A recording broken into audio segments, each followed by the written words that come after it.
Please take it away. Thanks, Dane. So I have someone mowing my yard out front, so I hope that y'all can hear me okay, and that doesn't like start all of a sudden, but I'll be quick. Like Dane said, I'm Catherine Garland, MAR president. I appreciate you letting me come on and be here and say hi to everybody. This is part of our Tips and Sips program, and we've been doing this for a couple years now, and at the beginning of the year, I challenged all of our committees to collaborate, and this is, part of that effort. Of course, that was at the beginning of the year when we were all young and innocent and had stars in our eyes, and the world, 2020 was full of vision and hope, and no one had the vision to see what was coming, that was for sure. But I think we've all been pretty resilient on that end. And so this is webinars brought to you by our MAR Affiliate Council and MAR YPN. And so we have an incredible panel lined up, and it's all being moderated, as you know, by Dane Williams, MAR Affiliate Council President-elect. So I appreciate you letting me come on. I appreciate everyone, the panelists and attendees being here today, and being a part of this and to keep things going along. So, and I appreciate you letting me be here for Dane. Appreciate it. Yeah, thank you so much for being here with us, Catherine. We appreciate it. Appreciate everyone that is online. We've got 5 just rock star realtors that I am excited to get to share with you and kind of walk through their story. The first one, you've heard it said that someone that's just absolutely ingrained in a culture of a city, of a town, of an area, or something like that. This person, they're the mayor of wherever, right? Insert city here. I'm here to say that the first guest that we have, not the mayor, because she's actually the vice mayor of Collierville. Maureen Fraser with John Green & Company, she is phenomenal. She's got nearly 15 years in the business. Maureen is absolutely killing it. She's a lifetime member of MNBC. She's been on basically every board and commission that exists, not only in MAR, but in the city and everywhere else also. So Maureen's getting logged in and video turned on and whatnot, but she, with her commitment and doing all of the things, I will tell you that she struggles to say no. And that's why I knew she was going to say yes to us today. So I am so excited. Without further ado, Maureen, thanks for joining us. Well, thank you for the invitation. Can you hear me okay? I think so. Yeah, I can hear you well. Let's do this as we're kind of getting started. Let's hop in the Wayback Machine and tell us, how did you get in real estate? Like, how did you end up here? Oh my goodness. It was something I always wanted to do, Dane. And Dane and I go way back, way back. I can tell you stories, but we won't do that today. That's all for Maureen, guys. Thank you so much for joining us. Oh, how did I get in real estate? Well, I was busy like most moms doing everything my kids were involved in. And I got a call one day at the beginning of October, and my husband said, "Are you sitting down?" And I'm like, "No. Do I need to be?" And he was told that this was October of 2005, that he had a job, but he only had a job till the end of the year. So I was the stay-at-home mom that was never home. And I said, "What can we do?" And so the very next day I was attending real estate school, and the school's no longer in, I think a lot of it has changed with technology. But by Christmas, I had filed for my license with the state, received my license in January. And at that point it was, okay, if I could do 1 closing a month, my husband would not be working, we would be okay. We would be okay, we can make it work. So I cleared all my volunteer stuff and I went to real estate school. And again, that was baptism by fire back in 2006. Yeah, and off and running since then. I think we're hitting the 1 closing a month goal. I think is something we have achieved and surpassed at this point. So all of these great things that we talked about, you just being a rock star in real estate, but our event is called Failing Forward, right? So we're not going to spend too much time, I guess, on all the good. But when you think back in your career, are there any mistakes, any missteps, any defeats that you can think of that are particularly memorable in your life? Well, I'm not really good at delegating, and I'm not a team. It's just Maureen. So when a client or another agent I'm working with, they get me. And I don't know if that could be a failure or a good thing. but my biggest problem when I got in was I wasn't organized. It was something I wanted to do, but I never really made the plan to do it. And all of a sudden I was in it. And it took me about 5 to 6 years to come to the realization that I was going nuts. All of my business pretty much is referrals, which a lot of real estate agents it is. And I just was not organized. I felt like I was flying constantly by the seat of my pants. And I'm still do that some days. I feel that way. But I had to basically stop. And you kind of had a moment. I know exactly where I was. I know pulling back into this gravel parking lot to make a phone call to say, I need some help getting myself organized. So that's when I kind of stopped a little bit, regrouped, worked on my database, worked on my referrals, because our business is keeping up with past clients and future clients. And I wanted my clients to continue to remember me when they're moving the next time. And it could be 5, 10 years down the road. But I didn't want to just be another real estate agent that they didn't remember. I wanted them to know who I was and to know what I'm all about, but remember me for any referrals to their friends and family. So that was kind of an aha moment. Like, I wasn't organized. I didn't have a database. I was just doing every day, working really, really hard and hoping and praying people would remember me down the road and send referrals. Well, and you're someone that is connected enough from all the things that you've been involved in. You're likable and talented enough to where you can build a career off of that, but it is hard to sustain and live the life you want with the level of peace and calmness that I'm sure you desire at times, especially in this time of year when real estate is so busy. What did you do as far as coming up with systems or things that allowed you to kind of say, look, I've got the help now that I need, so I'm not always flying by the seat of my pants? I actually talked to someone I had a part-time assistant that was working. She was a mom. She had kids in school. She was working 9 to 3, Monday through Friday. She was behind the scenes doing paperwork, getting market analysis is ready. We had our system in place. Then being the nice person that I am, I was a little too nice. And so instead of working 9 to 3, Monday through Friday, it was come in at 10, leave at 1. And after several years, and she was an employee, when COVID hit, which we talk about COVID, and sometimes I call it the Rona, she basically said, I'm not coming to work. She wasn't going to work. And I'm like, we are an essential business. And as most real estate agents know, and you know, Dane, it's been busy this summer, even with the Corona. So at that point, I was all by myself.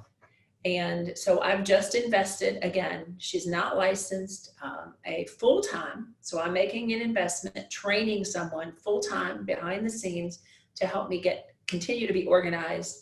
And so I have some kind of life outside of real estate and everything else that I do. And well, sorry, it seems like to have to train someone to do that, you have to have a lot of systems and processes in your own life to be able to teach that person, right? So you can't just say, look, you've got to react to whatever I'm doing, but let me create a way for how we're going to do this together. Well, and you know, the age that I am, I'm technical, but not techie. And my assistant she started with me the middle of June. Now we're at the beginning of September, and she actually has transformed my paper calendar to Google calendars, which I told my husband that would never happen. You know how we are, we drive with our phone on Bluetooth, and my calendar is always in my passenger seat, so I can see where I'm supposed to be going. And but again, I can learn. And so we took the systems that my prior part-time assistant and I worked out, and we're fine tuning those, knowing that anything she can do to help me become more efficient is going to help me have more of a personal life outside of real estate. Yeah, well, and I think that's something that a newer agent can apply as well. Maybe they're not to a point of hiring an assistant yet, but putting those systems in place so that whenever it does come, you're at least able to have some semblance of a normal life, as opposed to just always chasing whichever wheel is squeakiest at that time that needs the grease. And instead, you've got a process that you're working through your clients. Yes. I think that's great. As you're thinking through just the inevitable, defeats that are going to come from just life in this business, how have you found ways to cope with whatever that defeat may be for the day? What's your way of getting past that typically? It's really hard sometimes I get personally involved with my clients, and I know lots of us have had multiple offer situations, and I was 0 for 3 last week. 3 different clients, I didn't get any offers. And I used to beat myself up, and I still think, okay, what could I have done differently? What do we need to do on the next offer that when the next house comes on the market that may work for one of my clients? And just trying to stay positive, knowing that obviously there must be a better house out there for them, not taking it as personal as you do, but we all get wrapped in with our clients. Remain positive and just add a sense of, I think our clients know when we're stressed out, so try not to be stressed out, but treat each client as if they're the most important client that you have. Sure. I think it's amazing. And if you're thinking, I'm sure we have a ton of newer agents in the business that are joining us. You're thinking about real estate as a career going forward. Why are you optimistic about the prospects of our industry and this business for someone that may just be starting out in it? I tell people, I think there's around 4,000 real estate agents in our market, and there is one for everybody. I may not be the personality, I may not be they may think, I see people sometimes say, Maureen, we think you're just too busy. Well, you know what? There's enough business to go around. We're in a great area of Memphis. We have great prices, home prices. We have great interest rates.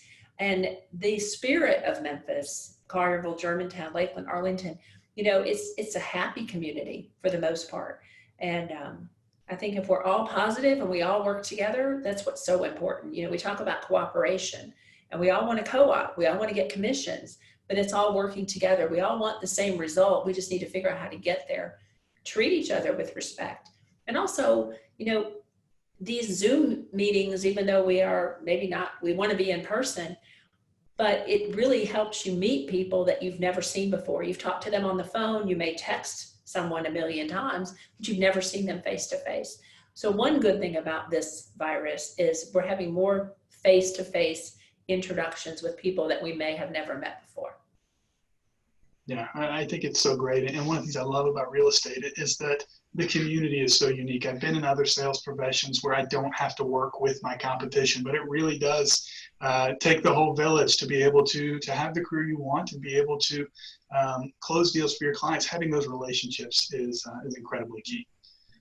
As we're wrapping up with you, Maureen, anything else that you want to leave our new agents with? I would just say continue to work hard. It will happen. Try to get organized from the beginning. Learn from me where you're not flying by the seat of your pants. And I would also say, I always try to say, if you get involved and you give back, so much more will come back in return. So get involved in BAR, get involved in your community, no matter what it may be, your church, your school, as much as you can. And everywhere you go, people will find out who you are, and that could be a prospective client.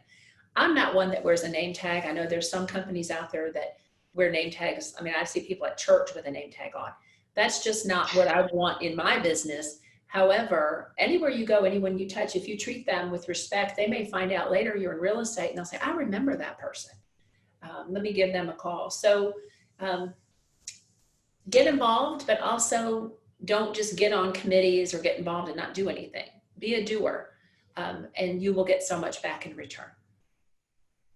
So good. Such good advice, Maureen. I sure do appreciate your time. I appreciate you joining us, and thank you so much. Appreciate it. Thank you. Yes. Our next guest, she is a rising star at Caldwell Banker. She is a 2020 board member of the Young Professionals Network Memphis, a 2019 graduate of leadership MAR. She's a tireless worker, and she is just an incredibly generous person who's always willing to give of her time. Ashley Gillihan is a rock star, and I am just so grateful that that she is here as she is getting cameras situated and audio figured out and whatnot. Ashley, thank you so much for joining us. Thank you so much for having me. It's going to be so hard to follow Maureen. She's such a rock star. Yeah, no, just make up whatever. Yeah, no, that's great. Hey, Ashley, let's, just like we did with Maureen, let's hop in the Wayback Machine. Tell me, how did you end up in real estate? How are you here? Well, for me, real estate hasn't really been a direct path. I started working in my company's relocation department as a coordinator, and I did that for a few years. Moved to Austin, came back, started as an agent. Had some things happened to kind of set me back. So I restarted with my company as a marketing specialist. And I did that for a year. And, then that I kind of failed at that. That was really my first real estate fail. It wasn't so much that it was a fail, but I just felt like, okay, I'm a little distracted. I was thinking about possibly working for a builder, possibly continuing with marketing in another capacity, or keeping my job. I had all these shiny objects. They were all real estate involved. And one day, my best friend, Jeremy Holiday, mentioned to me, he was like, I think you'd be much happier if you just decided. And I was like, what are you talking about, Jeremy? He was like, you know what decide means? Decide means to cut away. And you have got to just find something that you really want to do. So after, my marketing position fizzled out and I had all these other opportunities, I just decided to throw caution to the wind and go full time into my real estate career and really only focus on that. And, it worked. Yeah.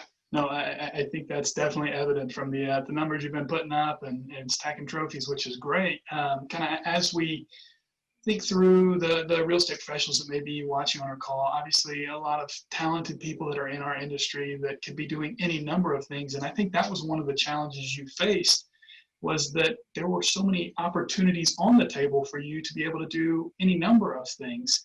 As you were kind of wrestling through that, what was it that finally led you to say, this is where I'm supposed to be and how I'm going to be successful going forward? Well, I realized that I was kind of paralyzed by all the options that I had. And so once I cut those away, I was like, I'm going to devote all of my time to this. And thankfully, and I'm so grateful for this, but at my company, it's like, I'll use the great Lori Stiles. It's really community over competition. And I had such a wealth of knowledge from all the agents. I had such a support system from Mar, and just everyone was so good to me. Like I just had all the support I needed and I just went. Like I didn't even know how to do what I do now, but I just started. I just took action. And I think that was really the biggest game changer to me, is I decided that I needed to do X amount of actions, things that I thought would impact my business, and do those things regardless of whether I wanted to do them. I'm really good at open houses. That's where I get a large amount of my business.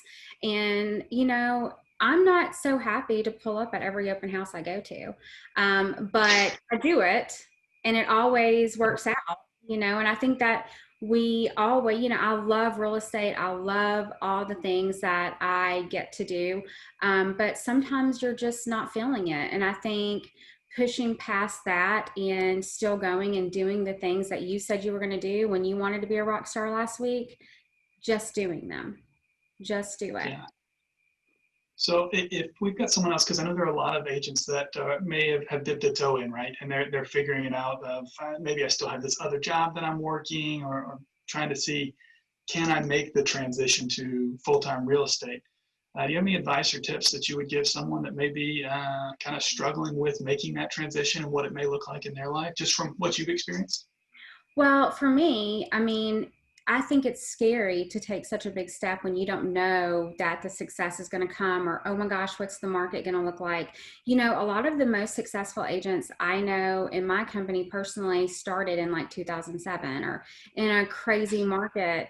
And they are so successful because I think when you're met with such a daunting task and you really dig your heels in and say you're going to do it and you have no choice. Like for me, I had no choice. I am the sole provider for my children, and it's just me. I'm a one-woman show. And so I knew I had to make it work or I was going to have to go get a job. And, you know, all of us realtors, that's the last thing we want to do is go get a job. I mean, so, but you know, the thing is just like taking the next indicated step, I believe really helped me. I was like, you know, if I could just get through this next task, then the next task will come. And, you know, for me, that was like meeting as many people as I could. That really, you know, I figured the law of averages would come to play. And, you know, if I could get in front of 50 people or have 50 conversations, then surely that was going to lead me to a transaction. Yeah, well, I think that's exactly right. And what you said about having a job, that's I think that's common most. I think when you're in a career to where you feel like you're thriving, the idea of just having another job is it kind of weighs heavy on you for sure. If we're thinking about kind of the career outlook for real estate, for someone that's new in the business, this is something that is not too far removed from you. Why are you so optimistic about the outlook of career of someone that is a new realtor? Well, because I know our community is so amazing. Like I wouldn't be here today without this community. And, you know, I really, when I get into a transaction, everyone's important to me. My client, of course, I have their best interests at heart, but my relationship with that agent and the happiness of their clients, if I can keep all of that in focus and together, it always works out. And then that just builds, you know, next time I have a deal with that agent, you know, this market is changing all the time. Like it's so different than it was last year. And I think that even, you know, for buyers, it changes. I feel like it gets a little bit tougher maybe every 3 or 4 weeks, but knowing that, I always talk to agents that I'm working with. I ask them questions about what they think about things. And, you know, I'm just always kind of having my ear to the ground to listen for changes. And I'm able to do that because I do have great relationships. Yeah, no, having those relationships, I think, is one of the biggest things, and why I'm convinced that real estate is just going to be thriving more and more as we have talented professionals that are entering into it and serving their clients well. Any final thoughts as we're wrapping up with Ashley Gillihan from Coldwell Banker Collins Maureen? Just, you know, we are all going to make it through all of this crazy stuff. And I think that, you know, we're going to be back together soon. And I would really push involvement in more. It's really helped my career and let me meet so many people that have taught me different things. And, you know, like, I know that it's a year that we are doing everything on Zoom, but if you can get involved in any way, I promise you, you will reap the benefits of it. Yes, I couldn't agree more. Ashley, thank you so much for your time and for joining us. We sure do appreciate you. Thank you. Yes, our next speaker, he needs no introduction. He has been in the business for 43 years, first earning his MMDC membership back in 1985. He has served in pretty much every role I think you can have in a real estate office. Because he has been principal broker, he's been an agent, now he's realtor emeritus. He's trying to collect all of the different jobs. And Sheldon Rosengarten is getting into the meeting now. I'll tell you a quick story about Sheldon. He and I had never met before we started in this process. I called him and said, hey, you know, I'd love to have you speak. Your name came up in conversation as someone we should have. And I like to lead with a joke. I said, Sheldon, we need you to talk about how to post bail. He quickly fired back, had a joke for me, and I knew he was going to be a great fit. So Sheldon, thank you so much for joining us. Looks like we've got you muted still, Sheldon. So if we can get you unmuted, thank you. Thank you. Well, I know they kept me muted for a specific reason. So. Go ahead. Well, just like we've done with our last two speakers, please hop in the Wayback Machine. Tell us, how did you make it into real estate? How'd you get here? I came out of, I started in the business. I didn't start in the business. I was actually in the wholesale liquor business, selling a fine quality wine called Boone's Farm Strawberry Hill.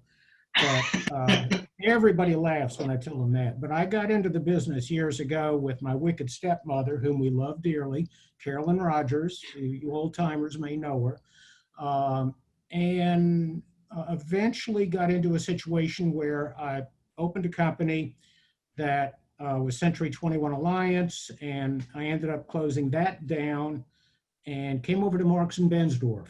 And it was just, it's been great, a great run here. And I've been doing this for a long time. I tell people I have cut back. I'm only down to 7 days a week now. So, but other than that, I think that what y'all are doing in putting these together, the Zoom meetings, not being able to get together has been difficult. And we talk to a lot of people over the phone or by email these days, but not seeing them face to face, it's very difficult.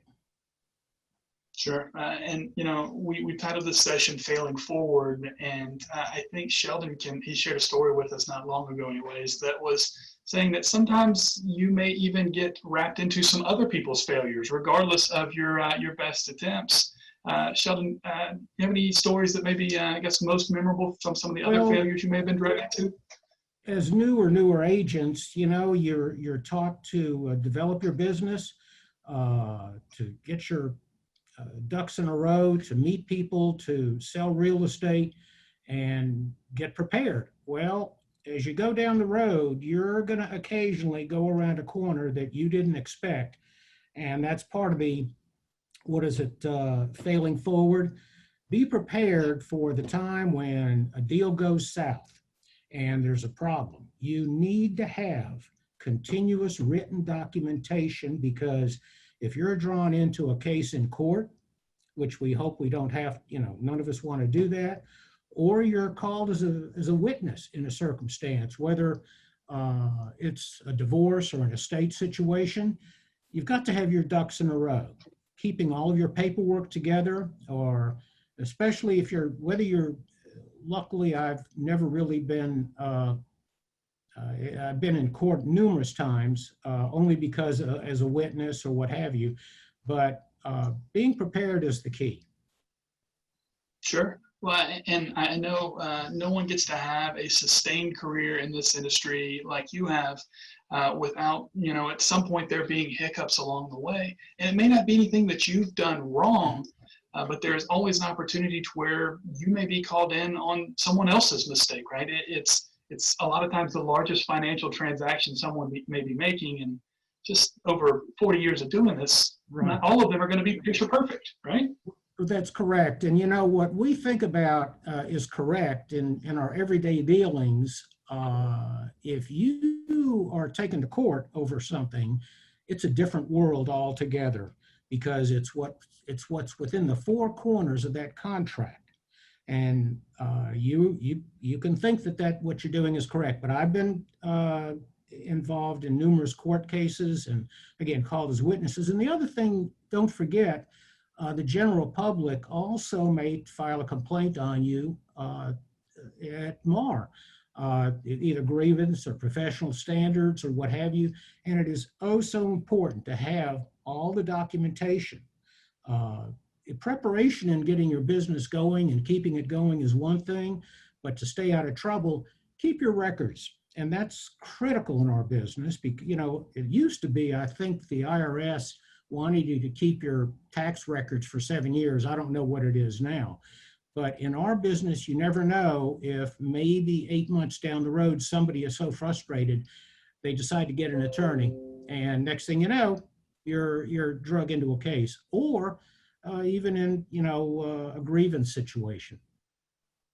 Sure. So if we've got someone that is new, that is starting their career out, what does that look like? If they're trying to build, if you're saying, look, this is your first day selling real estate, Sheldon, what do I keep? What needs to be saved? How do I make sure that I am covering myself and my clients as we're going through this process? Everything.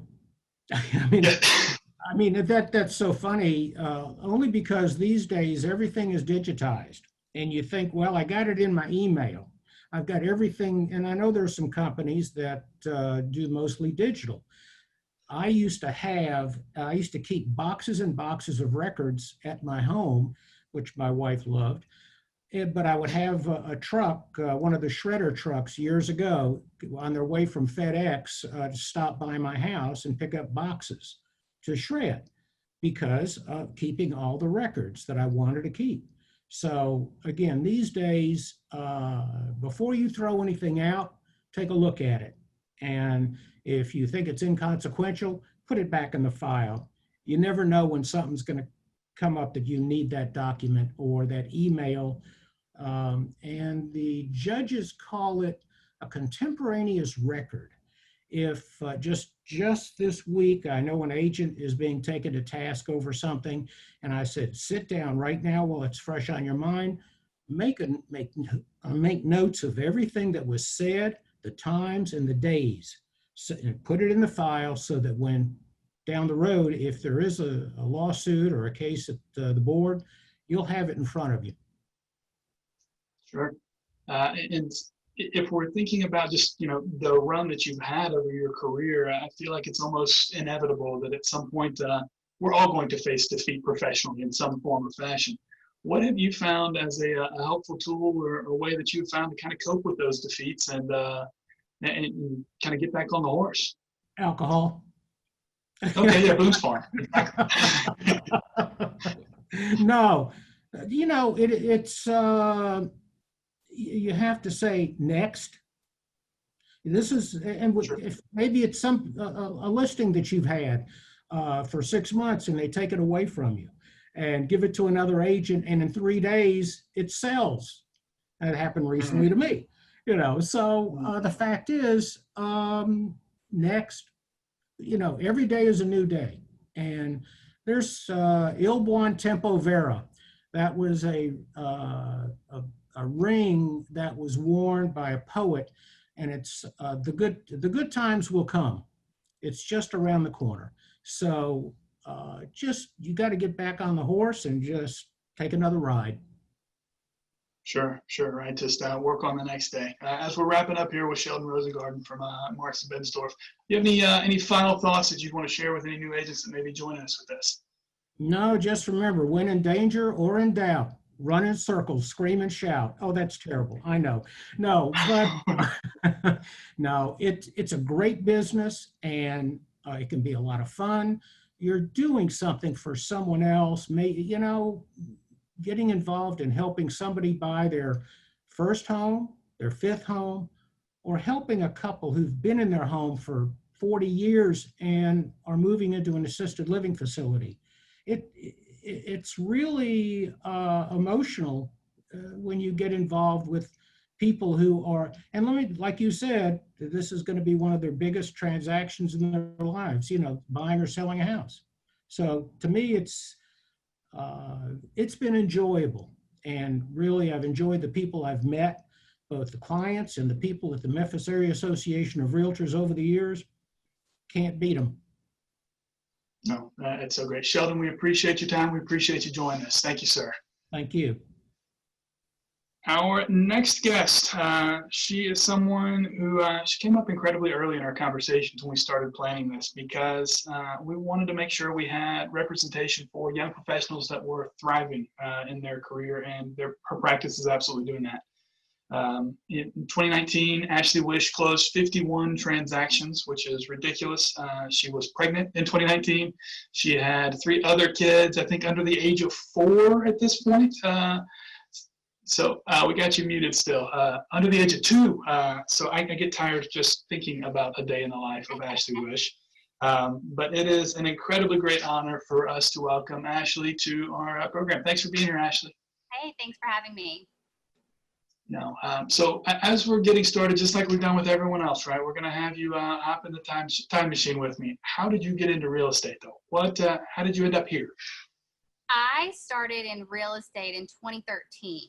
I graduated the University of Memphis with an international business degree, And I actually went to work for a home decor product development company in sales. And I honestly got into it by mistake.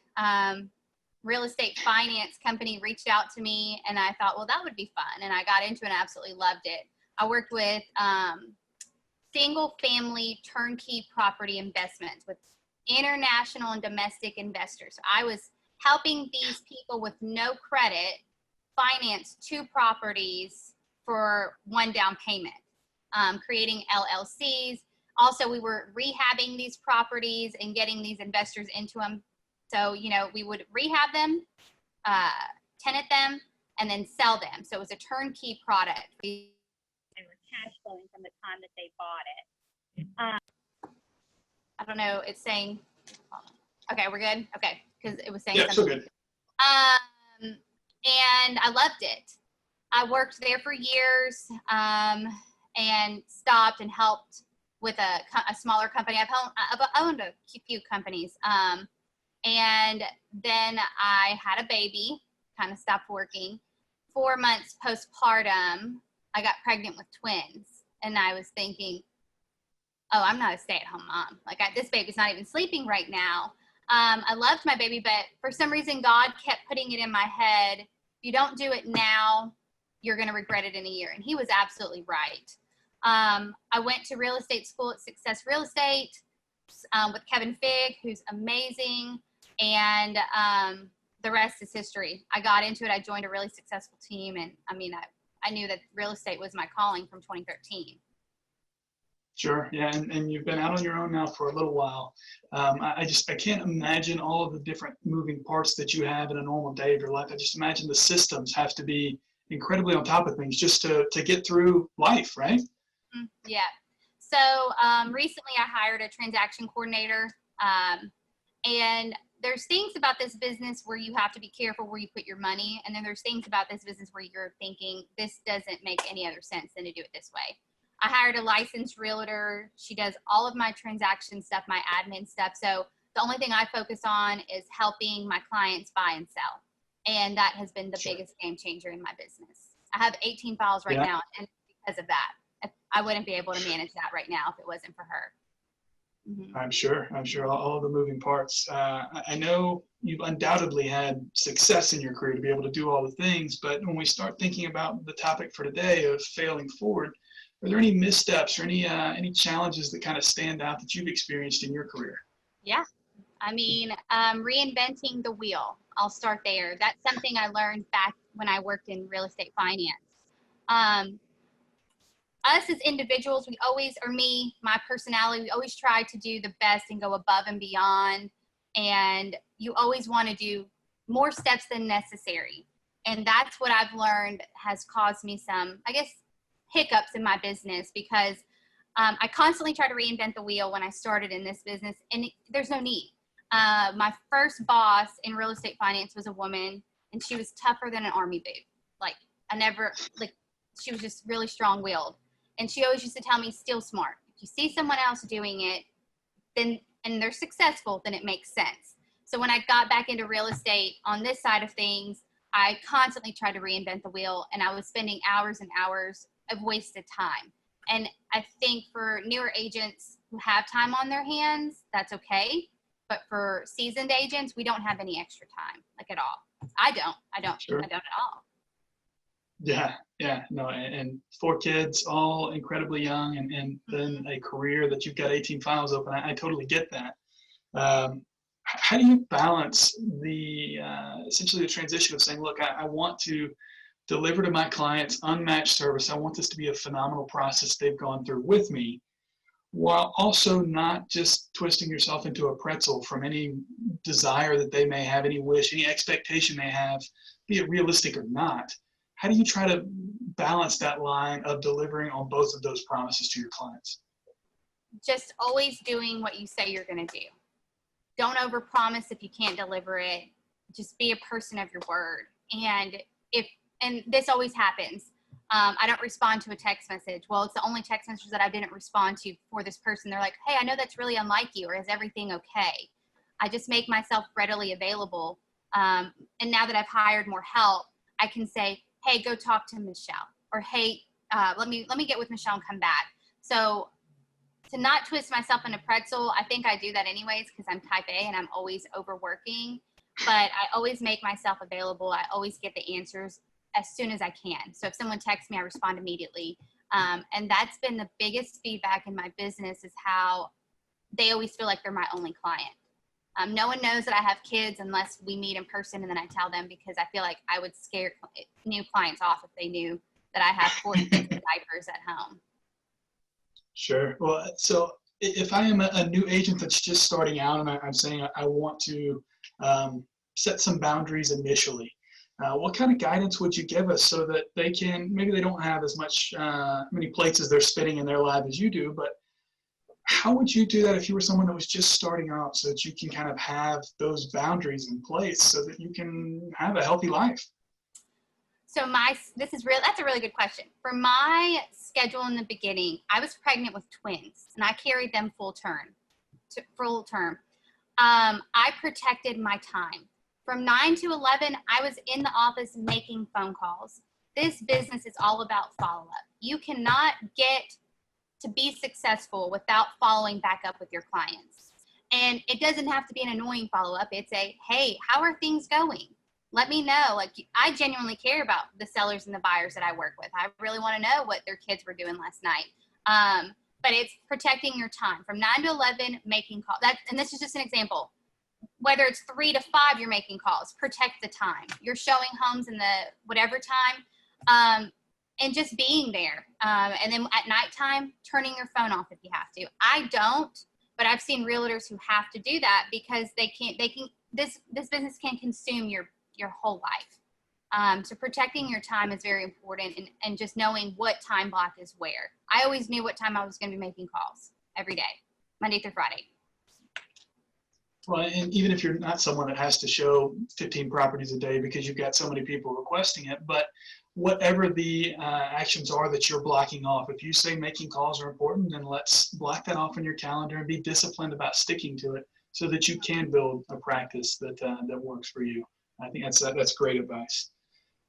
If we're thinking about kind of the future of the career of realtors, why are you optimistic about that? Why are you hopeful kind of being in this stage of life of you talking to young agents? Why are you optimistic about the future of realtors as in a career path?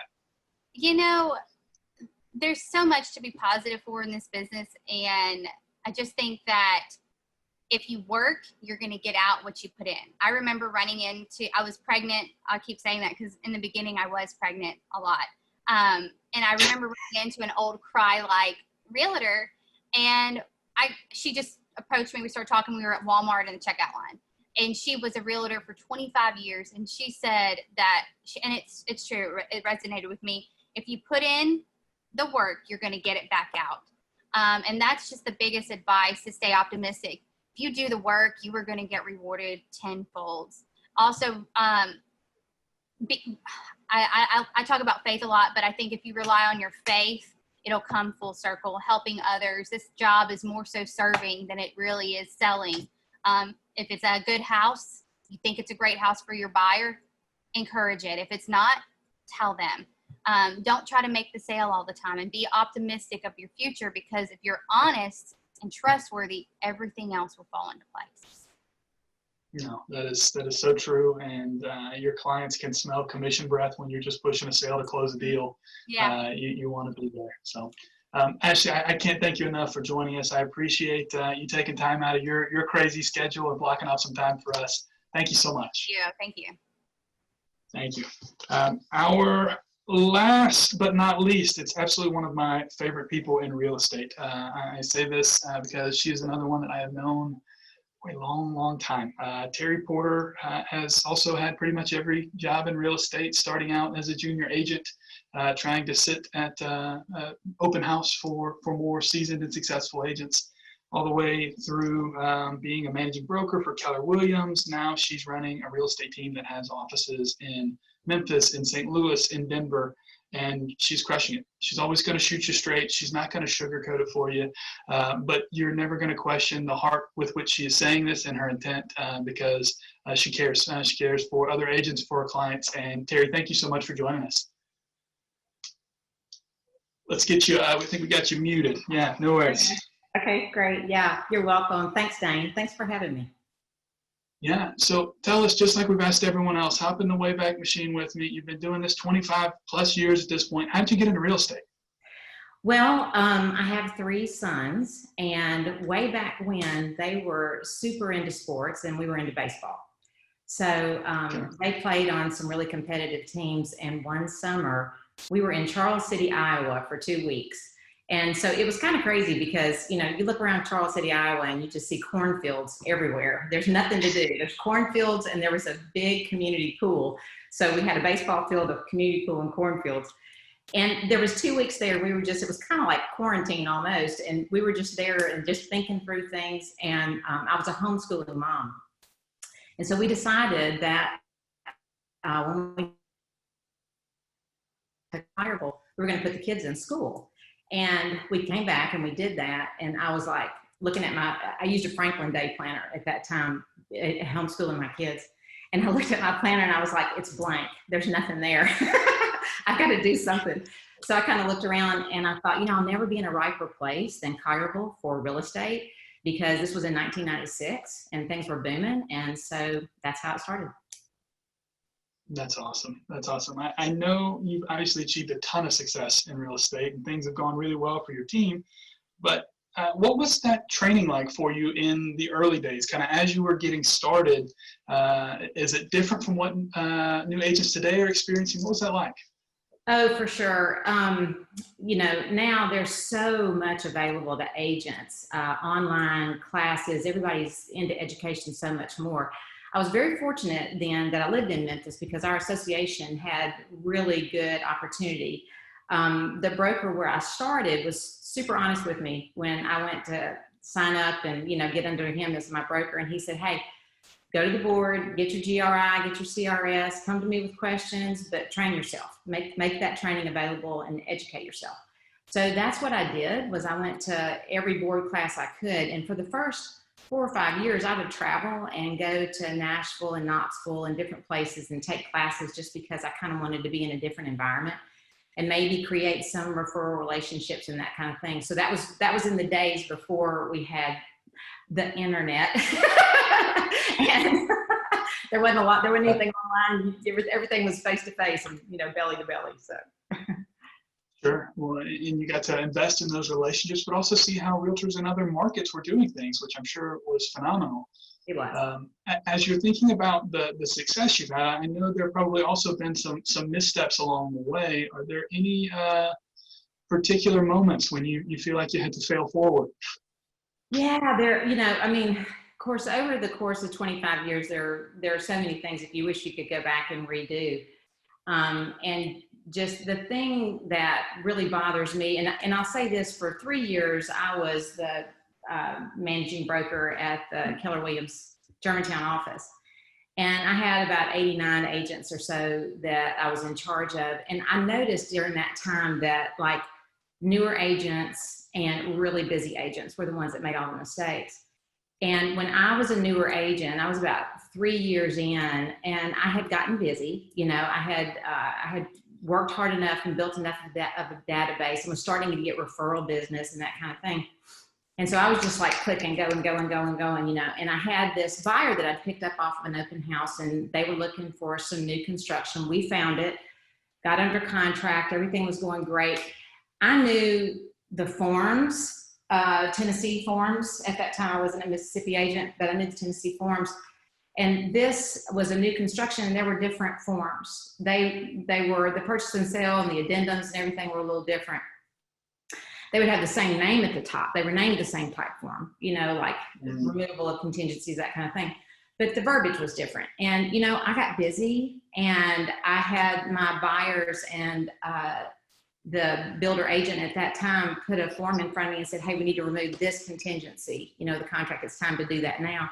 And I was like, okay, you know, so we get everybody to sign it and everything. Well, that form that they had signed removed every contingency in the contract. And that was an error of omission on my part, that I didn't read that, you know, and I mean, I thought I knew what was going on, and I didn't take the time to sit down and read it. And, you know, that's one of the things and as it turned out, there was something that came up later that they wanted to terminate the contract. Well, that's when I found out, was when we wanted to terminate the contract, and that contingency had been removed. And you talk about feeling horrible. I mean, 25 years later, that happened in year 3, or 22 years later.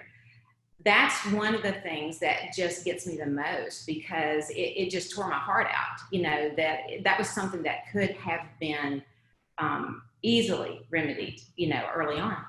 So needless to say, after that, I became the queen of the highlighter. I mean, I printed everything out, and I was highlighting everything, and I knew everything backwards and forwards. And, you know, to this day, I don't like to work things off of, you know, you've got all these devices, and you got your iPad and your iPhone and this, that, and the other. And I just don't like working anything off of a phone. We get in such a rush now, you know, with things. So I still many times will print those out and just go through them and highlight them and just make sure, you know, because doing our fiduciary duty for our clients, that's the least we can do. And it's one of the things that you can get so busy, and it's not something that anybody means to do, but they just, you know, things happen fast. So. Yeah. Well, and right about that point, you know, you're 3 years in, you've had some level of success, you've worked enough deals. Now you're starting to feel confident that I've got this, I'm good. And that's when you're going to slip up. That's when you're going to make that mistake. How do you advise someone that's a new agent, right, to try to potentially avoid situations like this? What coaching would you give them? Well, you know, I went back and I started looking at that point at what I was doing, and just making sure that you have a process for everything. Because, you know, if you have a slot that everything fits in every time, then, you know, and it's gotten so much better since then with the systems and processes that we've employed on our team. But back at that time, I just wrote down, I mean, you know, there were so many things that I didn't know that I didn't know. Like Maureen talked about, I didn't know about developing a database and really feeding it and nurturing it and staying in it at that time. It took me years before I really figured that out. I was just churn and burn, you know, going on. And at that point, I really didn't understand about checklists and making sure about things. I knew the process. And it was kind of like every deal I did it, and it was rote, but I didn't have those checklists and things, you know, down. So I kind of went back and retooled after that, because that was really eye-opening for me. And I would suggest that everybody, you know, nowadays there's so much more education, and there's so many more resources, and we have so many great outside of our real estate. You know, we have so many great opportunities to go and to be able to gain education on processes and how to do your business and how to be more efficient and those kind of things. So I just tell everybody, you know, hey, just make sure, you know, make sure that you don't assume, and you know, find out what you don't know, because there's so many times we just don't know. Yeah, that is absolutely right. As we're thinking through just undoubtedly there are going to be some defeats that may come up. What have you found as a way that you were able to kind of cope with some of the losses that are just going to happen in a sales career? We're all going to have them. Is there anything you found that is a unique way for you to get through it? I don't know how unique it is, Dane. You know, everything that happens in our life, we can take it and we can either internalize it and just let it eat us up, or we can look at it and we can grow from it. And so all these things, if we just look at it as a growing process, there's so many things that, you know, and getting into community with people that you know that do business the way that you'd like to do business. And speaking to what Ashley talked about, Ashley Wisch, about, you know, being honest and ethical and just being transparent about things. I found out so many times during a transaction, we all find out that, you know, there's been some misstep, and it wasn't necessarily an error that we made. There was just a misstep in the process, and moving forward immediately and keeping communication open about those things and then growing from it. And I think that I always tell people, I say, hey, listen, at the beginning of this, I'm not perfect. My team's not perfect. We're going to make mistakes, but don't judge us by our mistakes. Judge us by how we handle them. So. No, I think that's so true, right? And as we're making those mistakes, realize that the agent on the other side of the conversation probably needs that same grace as well. Any parting thoughts that you want to leave us with as we're wrapping up with Terry Porter or Kelly Williams? Guys, I don't know. I just think, maybe a word of encouragement to everybody since I've been in this for, 25-ish years. It's amazing. I was thinking about it.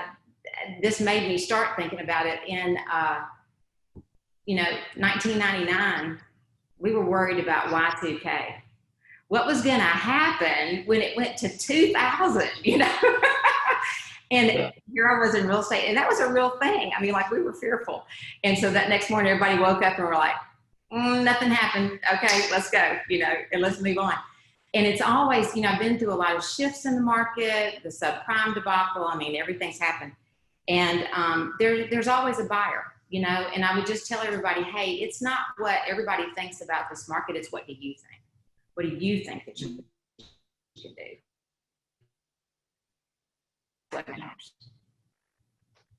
That's so good. That's so good. Terry, I can't thank you enough for taking time out of your crazy schedule to join us. We really do appreciate your time. Thank you.